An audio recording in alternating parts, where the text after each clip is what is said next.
You guys are all about to learn how to use LEGO Star Wars to predict the future of Star Wars itself. More specifically, the perpetual Star Wars content being churned out by Disney+. Since LEGO Star Wars' debut in 1999 alongside The Phantom Menace, we have never been in such a unique position.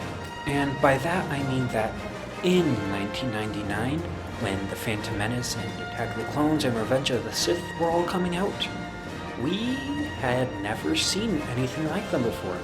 We didn't know what a Sith Infiltrator was, we didn't know what an ARC 170 was, we had no idea what a Vulture droid or a Naboo Starfighter or a homing spider droid was. It was all fresh. But nowadays, with select exceptions, everything that Disney is throwing at us is not new.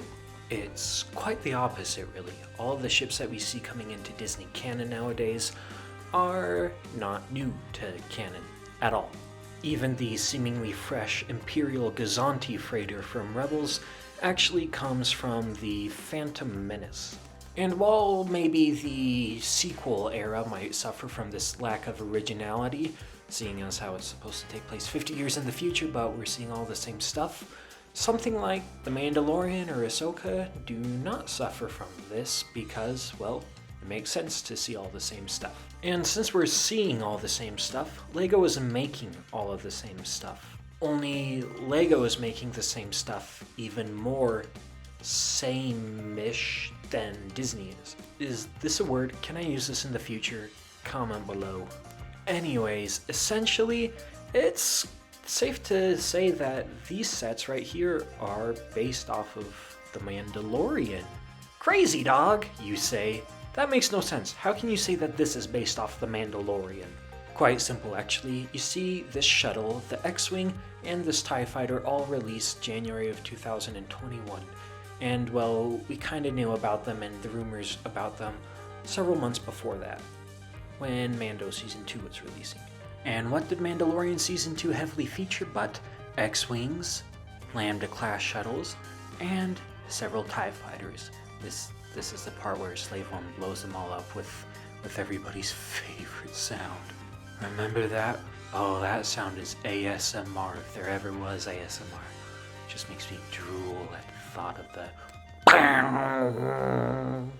How was that impression? Comment below. Anyways, back on topic, it's quite easy to write these releases off as coincidental because, I mean, the X-Wing, the TIE Fighter, and the Imperial Shuttle are all pretty prominent ships, and especially that Imperial Shuttle was due for a remake. And then, bam, LEGO released this bad boy, another set based off of the original trilogy. However, unlike the other examples we have discussed, this set is not very prominent in the OT, like probably a total of 10 seconds of screen time at most. And you know that an original trilogy ship barely shows up when LEGO, the original trilogy favoring company, has only released one set in their entire 24 years of LEGO Star Wars. I personally am of the opinion that despite moderate demand for a new TIE bomber, this set probably could have gone on several more years, at least 7 maybe, without being made at all. But to everybody's surprise, a good surprise, they still released one anyways, and they slapped a 40th anniversary Return of the Jedi logo on it because LEGO has such a great track record of getting logos on boxes correct. But in all seriousness, it made no sense for them to call this a 40th anniversary Return of the Jedi set, since the TIE Bomber really isn't even in Return of the Jedi, like at all except for right here. It's almost as if LEGO was trying to hide something. Hide the fact that it might be showing up later.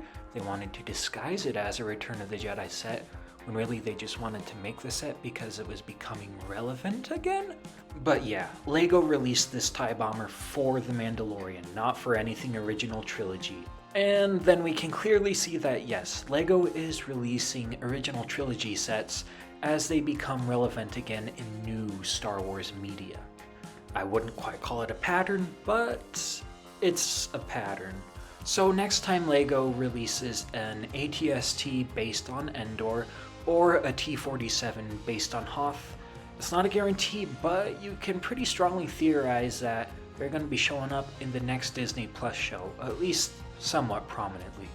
And now, anytime you hear about a new set coming out, you're going to wonder, is that going to show up in the next Disney Plus show? Well, I do sincerely appreciate you guys watching, especially if you made it this far. I am trying to build up my watch hours, and if you did make it this far, chances are you enjoyed that video. If you did enjoy that video, then you should subscribe and probably check out one of these videos on the end screen now, since, they're also made by me.